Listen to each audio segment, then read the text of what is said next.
200 years ago, there were so many deaf people living on Martha's Vineyard that the entire population, hearing and deaf, used a signed language, Martha's Vineyard Sign Language. This was not American Sign Language. That's another story for a different day. I'm not deaf. I'm actually hearing. So I invited a guest to come help. Bad Bunny. Sorry, I mean Dickie Harts.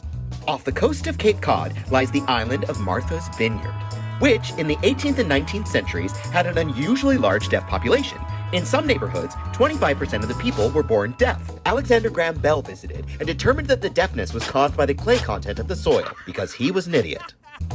Actually, the reason for this was a hereditary deafness, and 96% of islanders were married to someone who was a biological relative. In some cultures, people still marry their cousins. But this meant everyone had deaf family members, friends, and neighbors that they interacted with on a daily basis.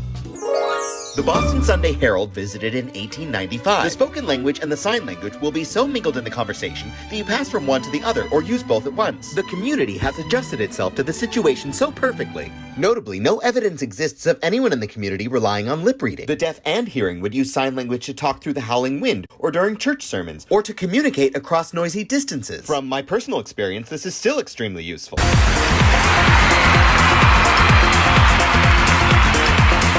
The Industrial Revolution changed coastal life, and American Sign Language changed the deaf community. And Martha's Vineyard Sign Language became extinct with the death of the last native signer, Katie West, in 1952. So remember, a disability is not a disability if the entire community provides full accessibility. So caption your content and do what you can to make your community more like Chilmark, Massachusetts, where